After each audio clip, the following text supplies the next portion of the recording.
आपका बहुत बहुत स्वागत है आज तीसरे दिन में। सफलतापूर्वक आज आपने तीसरा दिन प्रारंभ कर दिया, इसलिए बहुत बहुत शुभकामनाएं। और आप सभी कुछ समय के बाद अपनी शारीरिक एवं मानसिक व्याधियों से मुक्त बने, हल्के रहें, सफलता पाएं और खुद का दीपक, स्वास्थ्य रूपी दीपक जलाकर सारे संसार में स्वास्थ्य के दीपक जलाने के निमित्त बने, दूसरों की दुआएं लेने के अधिकारी पात्र बने, ऐसी मंगल कामना करता हूँ। आज है बुधवार। कहते हैं बुध को कभी युद्ध नहीं, तो बुधवार के दिन कभी भी युद्ध नहीं करना है, न दूसरों से न खुद से।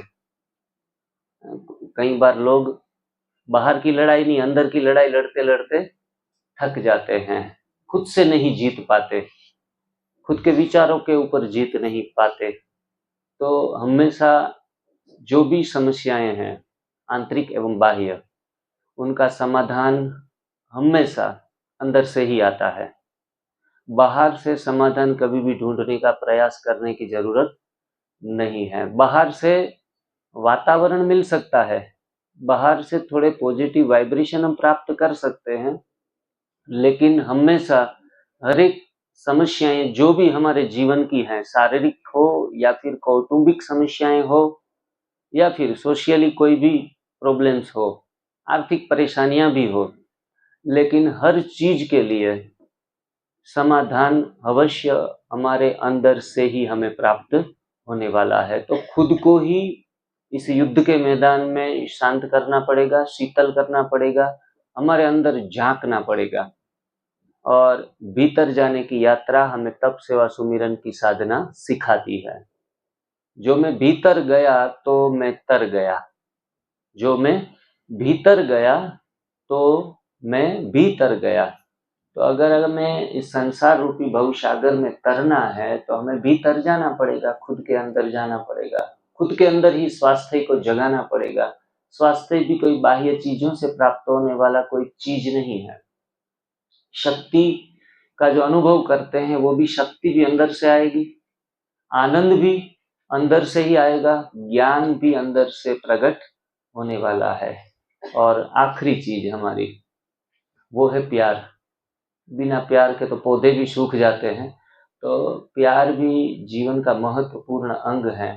तो वो प्रेम की, स्नेह की प्राप्ति भी हमारे अंदर से ही स्पंदित होने वाली है।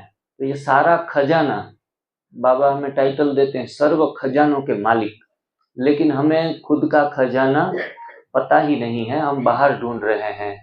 वो कस्तूरी मृग जो है वो बाहर ढूंढती है, जो खुशबू आती है तो वो खुशबू फिर उसे पता चलता है कि वो तो अपनी नाभि में ही छुपी हुई थी। कहानी है शास्त्रों की।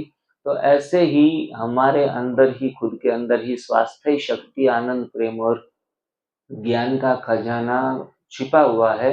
और ये तप सेवा सुमिरन की साधना वो जगाने के लिए पूरा वातावरण देती है। और उनके विचार के आधारित हम जो चलना शुरू कर देते हैं तो वो पांचों चीजें अंदर से प्रगटीकरण होने लगता है।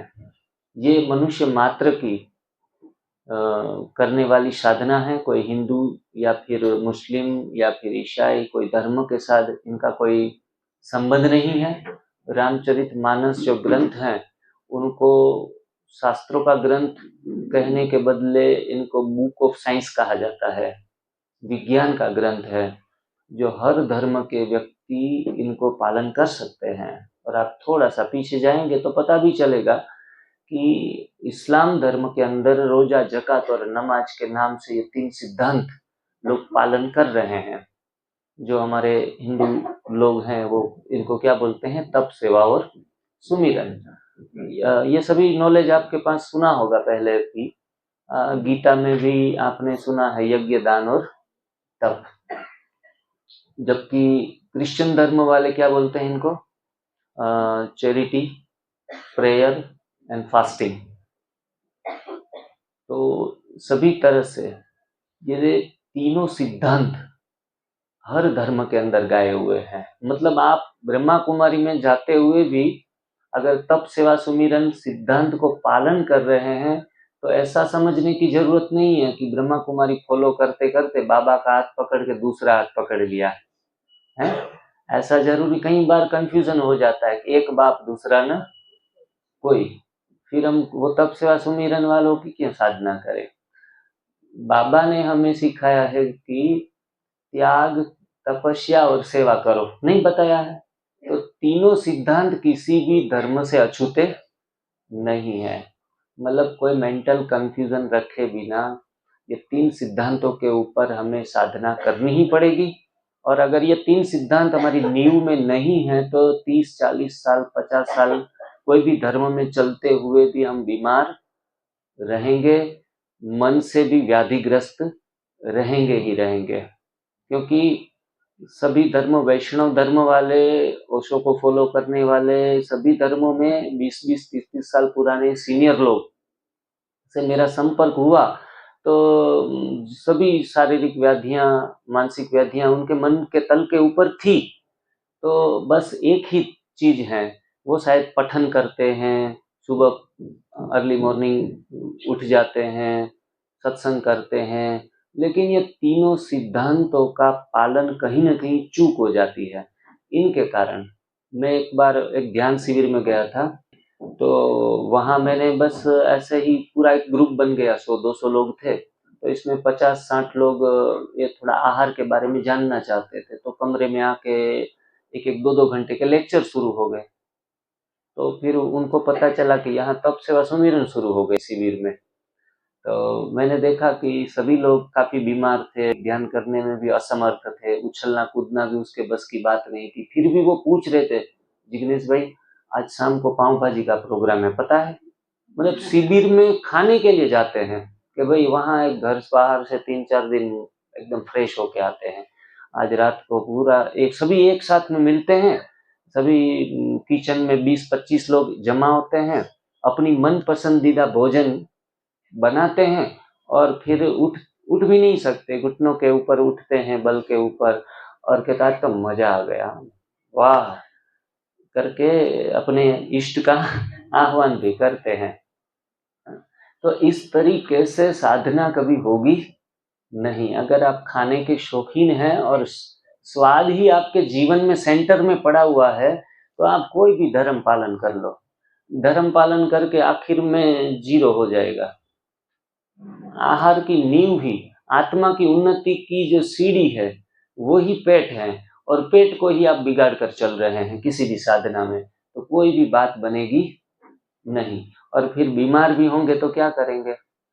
फिर भगवान को भी कहेंगे, और अच्छे आध्यात्मिक थोड़े अच्छे विचार होंगे तो कहेंगे हमारे कर्मों का फल है, ऐसे करके ड्रामा समझकर छोड़ देंगे। लेकिन एक्चुअल में हमारी गलतियों के कारण ही हम बीमार हो रहे हैं। हमें जागने की जरूरत है, ऐसा अंधा धर्म फॉलो करने की जरूरत नहीं है। सुबह दोपहर शाम 3-3 बार खा खा के शरीर को वो जैसे कब्रिस्तान बना देना नहीं है। अपने आहार को नियंत्रित करके फिर धार्मिक सिद्धांतों के ऊपर हमें काम करना पड़ेगा। इसलिए ही ये 5 दिवसीय शिविर का आयोजन किया गया है। सही दृष्टि हो, सही सोच हो और सही भोजन हमारा, तभी बदले स्वास्थ्य की धारा। स्वास्थ्य धारा बदलनी हो तो सही सोच रखनी पड़ेगी, फिर सही हमारे कर्म करने पड़ेंगे, और सही भोजन बहुत महत्वपूर्ण अंग है, सही भोजन हमारा रखना पड़ेगा, तब जाके स्वास्थ्य की धारा को हम परिवर्तन कर पाएंगे। और हम समझते हैं कि जो हेल्थ है वो शारीरिक तल के ऊपर ही इर्द गिर्द घूम रहा है, लेकिन ऐसा नहीं है। Total health means physical, mental, social and spiritual, 4 factor के ऊपर जब आप काम करते हैं तब आपको कहा जाता है कि आप संपूर्ण स्वस्थ आत्मा हो। अगर शारीरिक तल के ऊपर हट्टे कट्टे हैं लेकिन मानसिक तल के ऊपर बीमार हैं, विल पावर नहीं है, आत्मबल नहीं है, तो आप स्वस्थ नहीं कहे जाएंगे, किसी को पता नहीं चलेगा कि आप बीमार हो। लेकिन अंदरूनी तल के ऊपर हम बीमार ही होते हैं, डर अंदर पड़ा हुआ है, चिंताएं पड़ी हुई हैं, तो हम बीमार हैं। और जब शरीर के तल के, मन के तल के ऊपर बीमारियां छू लेती है तब वो ही चीजें, लक्षण शरीर के ऊपर आ जाते हैं। और जब शरीर के ऊपर व्यक्ति बीमार होता है तो वो मन के ऊपर प्रभावित कर देता है, तो वो भी आपस में एक दूसरों के साथ जुड़े हुए हैं। तो कितने सारे, अब तो हमारे पास समाधान आ गया है, सॉल्यूशंस आ गया है, वो आप सभी 2 दिन में जान चुके हैं कि करना क्या है। फिर भी जो भी क्रियाएं हमने बताई है, संजीवनी क्रिया, एनिमा क्रिया, उपवास की क्रिया और फिर तीसरी ग्रीन जूस बनाने की क्रिया, ये 3 कलाएं सीख जाएंगे तो 16 कला संपूर्ण बन जाएंगे, कोई देरी नहीं लगेगी। ये 3 कला हमें सीखनी पड़ेगी और कोई उसमें मुसीबत वाली बात नहीं है, आराम से कर पाएंगे। थोड़े दिनों का अभ्यास, 5-15 दिन का अभ्यास कर लेंगे तो फिर हम अच्छे तरीके से स्वस्थ होना शुरू हो जाएंगे।